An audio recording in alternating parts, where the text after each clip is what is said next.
Praise the Lord, ஹல்லேலூயா. கிறிஸ்துவுக்குள் பிரியமானவர்களே, இந்த அருமையான காலை வேளையிலும் தேவ சமூகத்துக்கு வந்த உங்கள் ஒவ்வொருவரையும் இயேசுவின் இணையற்ற நாமத்தினாலே அன்பின் வாழ்த்துக்கள். இந்த நாளிலும் எபிரேயர் 13ஆம் அதிகாரம் 8வது வசனத்தை அடியேன் வாசிக்கிறேன். இயேசு கிறிஸ்து நேற்றும் இன்றும் என்றும் மாறாதவராய் இருக்கிறார். ஆமென், ஹல்லேலூயா. என் இரட்சகராகிய தேவன் என்றும் மாறாதவர். இந்த நாள் வரைக்கும் நம்மோடு இருக்கிற நம்ம இரட்சகராக இயேசு கிறிஸ்து நேற்றும் மாறவே இல்லை, இன்றும் அவர் மாறாதவராகவே இருக்கிறார். நாளையும் அவர் மாற மாட்டார். ஆமென், ஹல்லேலூயா. கடந்த நாட்களில் பயணித்த ஒவ்வொரு ஆவிக்குரிய வாழ்க்கையிலும் என் கர்த்தர் என்னோடு கூட இருந்தது போல உங்களோடு கூட அவர் இருந்திருக்கிறார். நேற்று அவர் மாறவே இல்லை. இன்றளவும் தேவ சமூகத்தில் வந்து இந்த வசனத்தை கேட்கும்படியாக வந்திருக்கிறீங்க. இன்றும் கர்த்தருடைய அபிஷேகமும் ஆசீர்வாதம் உங்களை தொடர்ந்து இருக்கிறபடினால அவர் இன்றும் மாறாதவராக இருக்கிறார். இந்த தேவன் தான் நாளையும் நம்மை நடத்துகிறவர். அவர் என்றென்றைக்கும் மாற மாட்டார். இந்த நாள் வரைக்கும் நடத்தினவர், கடந்த நாள் வரைக்கும் நடத்தினவர் தேவனாகிய கர்த்தர் வரும் நாளிலும் நம்ம நடத்த வல்லவராய் இருக்கிறார். ஆமென், ஹல்லேலூயா. அவர் மாறுவதே இல்லை. படைத்தவர் ஒருபொழுதும் மாற மாட்டார். நம்மை உருவாக்கினவர் ஒருபோதும் நம்மை கைவிட மாட்டார். ஆமென், ஹல்லேலூயா. அதுக்கு தான் கர்த்தருடைய வார்த்தை சொல்லுகிறது, நான் உன்னை எப்படி மறப்பேன், நான் தானே உன்னை உருவாக்குனேன், நான் உன்னை விட்டு விலகுவதுமில்லை, உன்னை என்றும் கைவிடுவதில்லை என்று சொல்லி மாறாதவராய் நம்மோடு பயணிக்க ஆரம்பித்த போது என்ன வார்த்தை கொடுத்து ஆரம்பித்தாரோ அப்படியே கர்த்தர் இம்மட்டும் நடத்தி கொண்டிருக்கிறார். ஹல்லேலூயா. இன்றைய காலகட்டத்தில் அநேக காரியங்கள் மாறுகிறது. நாம மனுஷர்களை பார்த்து கொண்டிருக்கிறோம், உறவுகளை பார்த்து கொண்டிருக்கிறோம். எல்லோரும் நிமிஷத்துக்கு நிமிஷம் மாறிக்கொண்டிருக்கிறார்கள். நிமிஷத்துக்கு நிமிஷம் வார்த்தைகள் மாறுகிறது. இந்த வார்த்தைகளை இன்றைக்கு ஒரு வார்த்தை, நாளைக்கு ஒரு வார்த்தை என்று மாறுகிறது. மனுஷனுடைய சுயநலமான வாழ்க்கைக்கு, சுயநலமான காரியங்களுக்கு மாறிக்கொண்டே இருக்கிறார்கள் மனிதர்கள். ஆனால் தேவனோ என்றும் மாறாதவராகவே இருக்கிறார். ஆமென், ஹல்லேலூயா. நமக்கு ஒரு பிரச்சனை வரும்பொழுது நம்ம யார்கிட்டயாவது போய் உதவி நிற்கும் போது அவர்களுடைய சுயரூபம் அங்கே தெரிகிறது. நாம பண்ணின நாட்கள் எல்லாம் மறந்துடுவாங்க, நாம செய்த உதவிகள் எல்லாம் மறந்துடுவாங்க. ஆனால் நமக்கென்று நாம் அங்கே போகும்பொழுது அவர்கள் மாறுகிறவர்களாக காணப்படுகிறார்கள். ஹல்லேலூயா. இதுதான் உலக வழக்கமாகவே இருக்கிறது. இந்த நாளிலும் கர்த்தர் இந்த வேளையில் உங்களோடு கூட பேசிக் கொண்டிருக்கிறார். பாருங்க, எங்கே போனாலும் எல்லா இடத்திலும் ஒரு பெரிய மாற்றம் காணப்படுகிறது.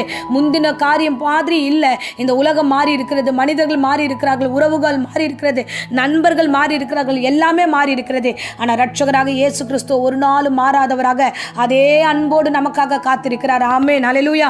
நாமும் பல வேளைகளில் அவரை விட்டு ரொம்ப தூரம் போயிருக்கிறோம். பழைய காலங்களில் வாழ்ந்த வாழ்க்கை இப்பொழுது இல்லை. தேவனை விட்டு ரொம்ப தூரம் போயிட்டோம். ஆனால் இரட்சகர் இப்பொழுதே உங்களுக்காக காத்திருக்கிறார். உங்களுக்காக ஆண்டவர் வாசற்படியில் நின்று காத்து கொண்டிருக்கிறார். நிச்சயமாய் ஒரு நாள் நீங்கள் வருவீர்கள் என்று ஆண்டவர் மாறாத அந்த அன்போடே காத்திருக்கிறார். எங்கே நீங்கள் விட்டு சென்றீர்களோ அங்கேயே அவர் இந்த வேளை வரைக்கும் காத்திருக்கிறார். பாருங்க, புதிய ஏற்பாட்டில் ஒரு சம்பவத்தை இயேசு கிறிஸ்து உவமையாக சில வார்த்தைகள் சொல்லியிருக்கிறார். கெட்ட குமாரனுடைய காரியத்தை பார்க்கிறோம். ஒரு மனுஷனுக்கு 2 பிள்ளைகள். அவர்கள் பெரியவன் தகப்பனோடு இருக்கிறான், சிறியவன் தன் தகப்பன் கிட்ட இருந்து எல்லா ஆஸ்திகளையும் வாங்கி கொண்டு தன் நண்பர்களோடு தேவையற்ற வாழ்க்கை வாழும்படியாக, தன் இச்சையின்படி வாழும்படியாக இந்த உலகத்தோடு அவன் கடந்து போகிறான். பணம் எல்லாம் செலவழிகிறது. அவன் இடத்துல பணம் இருக்கிற வரைக்கும் கூட நண்பர்கள் ஏராளமாக இருந்தார்கள். ஆனால் அவன் இடத்துல இருந்து ஆஸ்தி பணம் எல்லாம் கரைந்ததுக்கு அப்புறம் அவன் கூட ஒருத்தர் கூடமே இல்லை. திரும்பி பார்த்தா யாருமே இல்லை. இப்பொழுது அவன் என்ன பண்ணுவதுனே தெரியாம நடு ரோட்ல நின்று சாப்பிட வழி இல்லாம கலங்கும் போதுதான் தன் தகப்பனுடைய நிலைமையை அறிகிறான். ஹல்லேலூயா. அவன் அந்த இடத்துல பார்க்குற வசனத்துல அவன் பன்றிக்கு வைத்திருந்த அந்த உணவு சாப்பிடணும்னு நினைச்சா அது கூட அவனுக்கு கிடைக்கலனே. அந்த கோர நிலையில தன் தகப்பனை விட்டு வந்தவனுக்கு அந்த நிலைமை வருகிறது. அவன் யோசிக்கிறான், ஐயோ இந்த நண்பர்களை நம்பி வந்தனே, இந்த சொந்தத்தை நம்பி நான் வெளியில வந்தனே, இவர்களை நம்பி நான் எல்லாத்தையும் விட்டுட்டு வந்தனே, திரும்பி பார்த்தா இன்னைக்கு எனக்கு வாழ கூட வழி இல்லையே என்று கலக்கத்தோடு ஒருவேளை இந்த காலை வேளையில் இந்த பிரசங்கத்தை கேட்டிருந்தீங்கன்னா நீங்க மறுபடியும் தகப்பன் அண்டையில திரும்பி வாங்க. இந்த பிரசங்கத்தில் கர்த்தர் உங்களோடு கூட பேசி கொண்டிருக்கிறார்.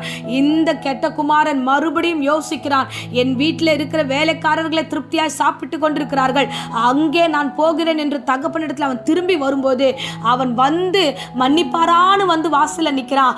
ஆனா அவங்க தகப்பனோ தூரத்தில் அவன் பார்த்து விட்டு ஓடி வந்து அவனை கட்டி அணைத்து அவனுக்கு வஸ்திரத்தை மாற்றுகிறார், உணவை கொடுக்கிறார், விருந்தை ஆயத்தப்படுத்துகிறார், மோதிரத்தை அணிவிக்கிறார். அருமையானவர்களே, அதே தகப்பன் தான் உங்களுக்காக காத்திருக்கிறார். அவர் என்றுமே மாறாதவருமா.